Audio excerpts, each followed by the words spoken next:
परिचय। अंकिता, हम जानते हैं कि सभी जीवों में उन्हें जीवित रखने के लिए एक आधारभूत प्रक्रिया चलती रहती है। क्या तुम जानती हो कि जैव प्रक्रम क्या है? हाँ, किसी भी जीव में होने वाली वह आधारभूत प्रक्रिया जो उसे पृथ्वी पर जीवित रखती है, जैव प्रक्रम कहलाती है। बिल्कुल सही। सभी जीवों में जीवन को बनाए रखने के लिए विभिन्न प्रकार की प्रक्रिया चलती रहती है। इन सभी प्रक्रियाओं के लिए ऊर्जा की आवश्यकता होती है। जीवों को यह ऊर्जा शरीर के बाहर से भोजन के रूप में मिलती है। तो आओ इस विषय में विस्तार से चर्चा करें। उद्देश्य।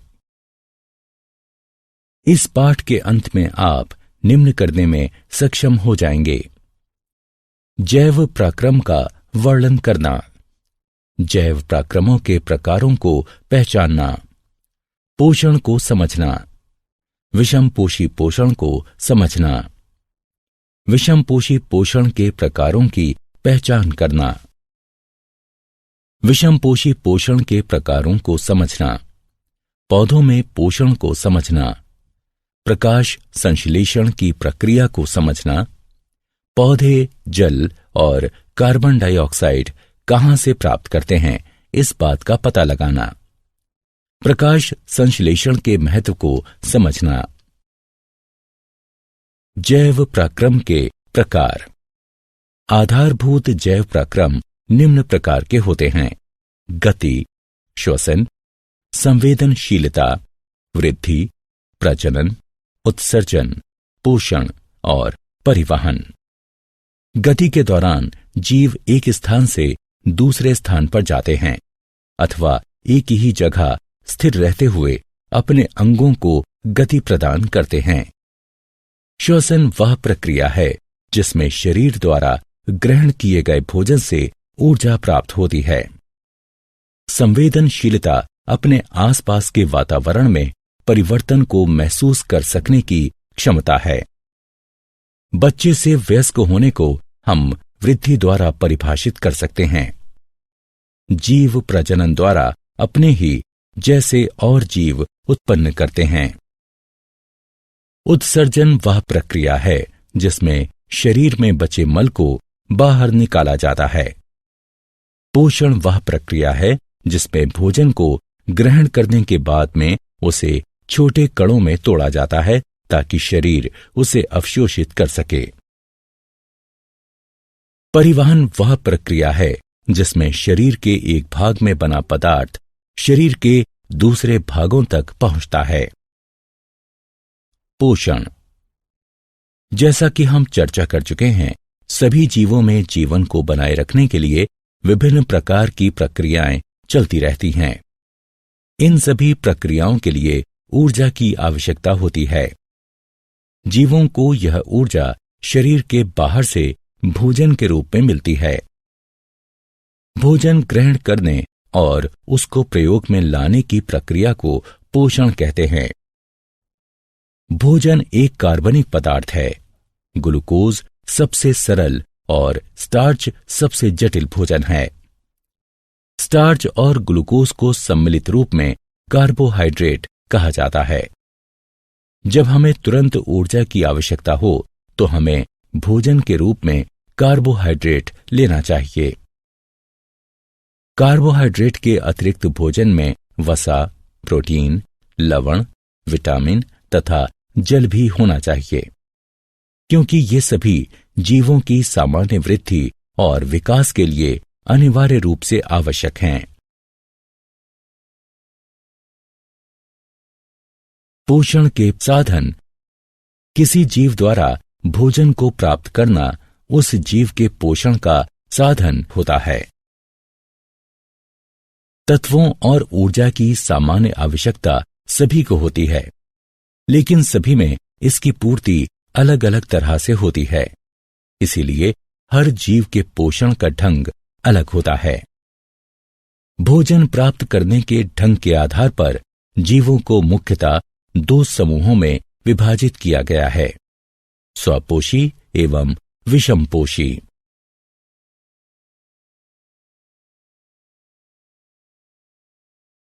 स्वपोषी पोषण। स्व का अर्थ स्वयं और पोषी का अर्थ पोषण है, अर्थात स्वपोषी का अर्थ है अपना पोषण स्वयं करना। स्वपोषी पोषण पोषण का वह प्रकार है जिसमें जीव अपने आसपास के वातावरण में उपस्थित अकार्बनिक पदार्थों जैसे कार्बन डाइऑक्साइड और जल से अपने भोजन का निर्माण स्वयं करता है। हरे पौधे स्वपोषी होते हैं। स्वपोषी साइनोबैक्टीरिया भी इसी प्रकार अपना पोषण करते हैं। इसलिए हम कह सकते हैं कि वे जीव जो कार्बन डाइऑक्साइड और जल से अपना भोजन स्वयं बनाते हैं स्वपोषी कहलाते हैं। स्वपोषी जीवों में हरे रंग का रंजक क्लोरोफिल पाया जाता है जो सौर ऊर्जा को अवशोषित करता है। स्वपोषी जीव अवशोषित सौर ऊर्जा का उपयोग प्रकाश संश्लेषण द्वारा कार्बन डाइऑक्साइड और जल से ग्लूकोज बनाने में करते हैं। प्रकाश संश्लेषण प्रक्रिया का समीकरण ये है। विषमपोषी पोषण। विषम का अर्थ अन्य और पोषी का अर्थ पोषण है, अतः इसका अर्थ है अन्य स्रोतों से अपना पोषण करना। विषमपोषी पोषण पोषण का वह प्रकार है जिसमें जीव अपने आसपास के वातावरण में उपस्थित अकार्बनिक पदार्थों जैसे कार्बन डाइऑक्साइड और जल से अपने भोजन का निर्माण नहीं कर सकता और अपने अपने भोजन के लिए दूसरे जीवों पर निर्भर रहता है। अधिकतर जीवाणुओं, कवक और पशुओं में इसी प्रकार का पोषण होता है। वे जीव जो अकार्बनिक पदार्थों जैसे कार्बन डाइऑक्साइड और जल से अपना भोजन स्वयं नहीं बना सकते तथा भोजन के लिए दूसरे जीवों पर निर्भर रहते हैं, विषमपोषी कहलाते हैं। विषमपोषी वह उपभोक्ता है जो अपने भोजन के लिए दूसरे जीवों पर निर्भर रहता है। विषमपोषी अपने भोजन के लिए स्वपोषी जीवों और दूसरे विषमपोषी जीवों पर निर्भर रहता है। विषमपोषी पोषण के प्रकार। विषमपोषी निम्न 3 प्रकार से अपना भोजन प्राप्त करते हैं: मृतजीवी, परजीव, होलोजोइक। मृत का अर्थ नष्ट हो चुका और जीवी का अर्थ आश्रित है, अर्थात ये वो पोषण है जिसमें जीव पोषण के लिए नष्ट हो चुके कार्बनिक पदार्थों जैसे सड़ा हुआ पौधा अथवा मृत पशु पर आश्रित रहता है। जैसे कवक तथा बहुत से जीवाणु मृतजीवी होते हैं। पर का अर्थ दूसरों पर और जीवी का अर्थ आश्रित है। परजीवी वह जीव होता है जो वृद्धि, भोजन और आश्रय के लिए किसी दूसरे जीव पर निर्भर रहता है, लेकिन अपने पोषक की उत्तरजीविता में कोई सहायता नहीं करता, जैसे प्लाज्मोडियम, कुस्कुटा, फीता कृमि इत्यादि। होलों का अर्थ ठोस पदार्थ और जोइक का अर्थ पशु है, अर्थात ये वो पोषण है जिसमें भोजन के रूप में जटिल कार्बनिक पदार्थों का अंतर्ग्रहण किया जाता है, जैसा कि सभी पशु करते हैं, जैसे मनुष्य, श्वान, मवेशी, अमीबा।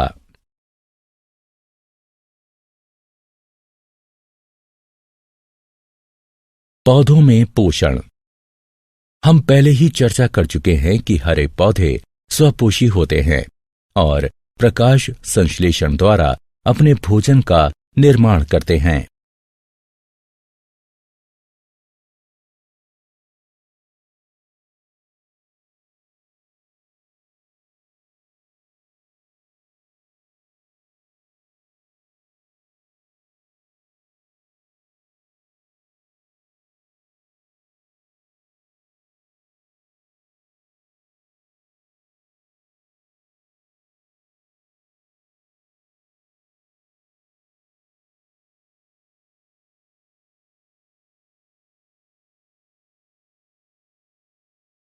प्रकाश संश्लेषण।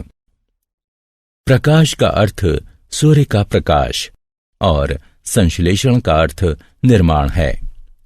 अतः प्रकाश संश्लेषण का तात्पर्य सूर्य के प्रकाश की सहायता से भोजन का निर्माण है।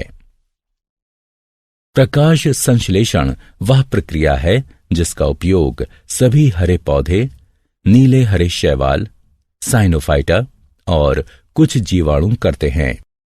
यह कार्बन डाइऑक्साइड और जल से कार्बनिक यौगिक, मुख्यतः शर्करा बनाने की वह प्रक्रिया है जिसमें ऊर्जा के स्रोत के रूप में सूर्य के प्रकाश का प्रयोग होता है और क्लोरोफिल सूर्य के प्रकाश को अवशोषित करता है।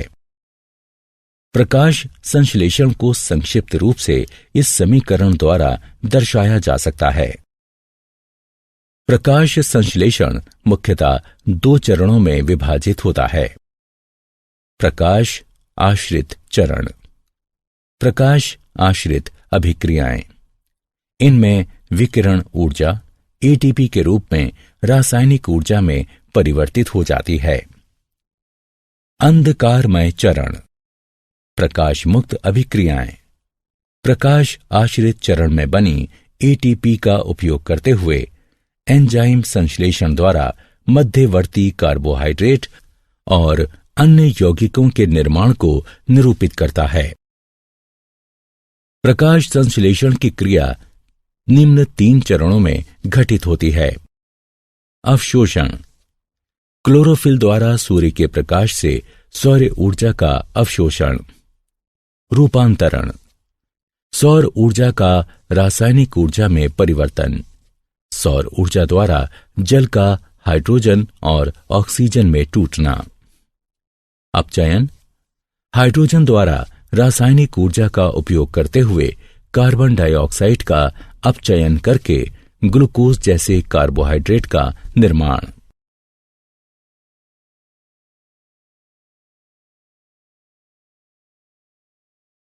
कार्बन डाइऑक्साइड का अंतर्ग्रहण।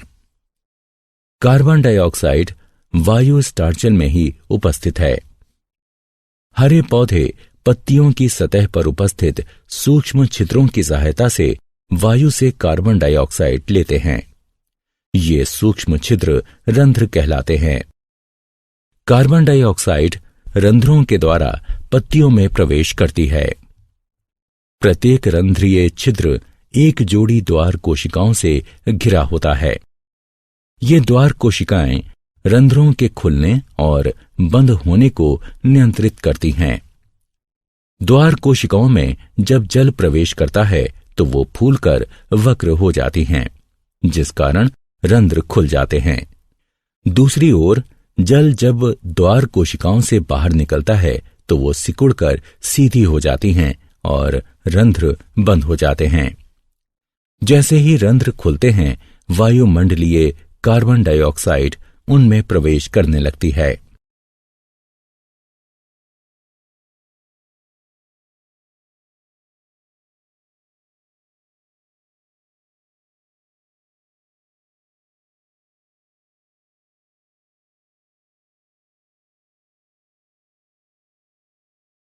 जल का अंतर्ग्रहण। पौधों में प्रकाश संश्लेषण के लिए आवश्यक जल पौधों की जड़ें परासरण द्वारा मिट्टी से अवशोषित करती हैं। पौधों की जड़ों द्वारा अवशोषित जल जाइलम नलिकाओं द्वारा पत्तियों में उपस्थित प्रकाश संश्लेषीय कोशिकाओं में पहुंचता है, जहां उसका प्रयोग प्रकाश संश्लेषण में होता है।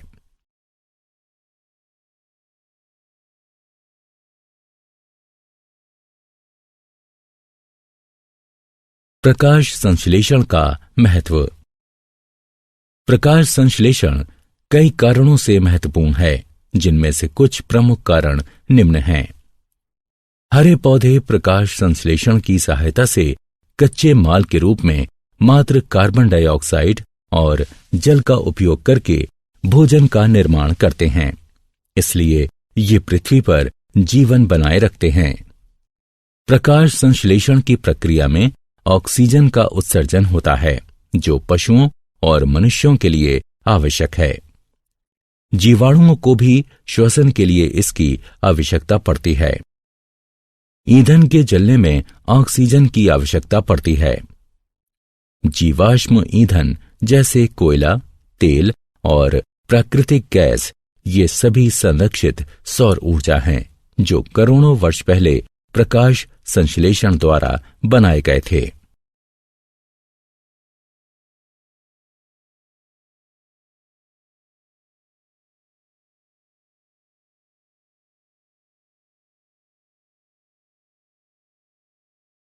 क्या आप जानते हैं एटीपी ऊर्जा मुद्रा है। दृश्य वर्ण क्रम से हरे रंग को अवशोषित न कर पाने और उसे परावर्तित करने के कारण पत्तियां हरी दिखाई देती हैं। नीला और लाल प्रकाश प्रकाश संश्लेषण के लिए सबसे उपयुक्त है। प्रकाश आश्रित अभिक्रियाएं क्लोरोप्लास्ट के थाइलेकाइट में होती हैं। कार्बन डाइऑक्साइड का यौगिकीकरण क्लोरोप्लास्ट के ग्राना में होता है। प्रकाश ऊर्जा की छोटी छोटी थैलियों, जिन्हें फोटॉन कहते हैं, इसके रूप में उत्सर्जित होता है। जल का टूटना प्रकाश अपघटन कहलाता है।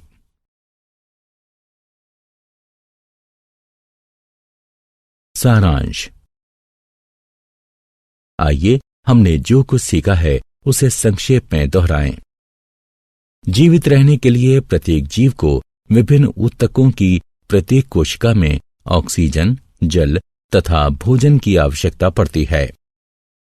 जीवन को बनाए रखने के लिए अनिवार्य रूप से आवश्यक विभिन्न प्रक्रियाएं जैव पराक्रम कहलाती हैं। गति, श्वसन, संवेदनशीलता, वृद्धि, प्रजनन, उत्सर्जन, पोषण और परिवहन प्रमुख जैव पराक्रम हैं। जैव पराक्रमों के चलते रहने के लिए प्रत्येक जीव को ऊर्जा की सतत आवश्यकता होती है। जीवों द्वारा पोषक तत्वों के अंतर्ग्रहण, उनके उपयोग, साथ ही श्वसन के कारण ही ऊर्जा मुक्त होती है। पोषण के प्रकार के आधार पर जीवों को स्वापोषी और विषमपोषी इन दो समूहों में बांटा जा सकता है। स्वपोषी पोषण में जीव बाह्य ऊर्जा स्रोत जैसे सौर ऊर्जा का प्रयोग करते हुए सरल अकार्बनिक पदार्थों से उच्च ऊर्जा युक्त जटिल कार्बनिक पदार्थ बनाते हैं। विषमपोषी पोषण में जीव दूसरे जीवों द्वारा निर्मित जटिल पदार्थ का अंतर्ग्रहण करता है।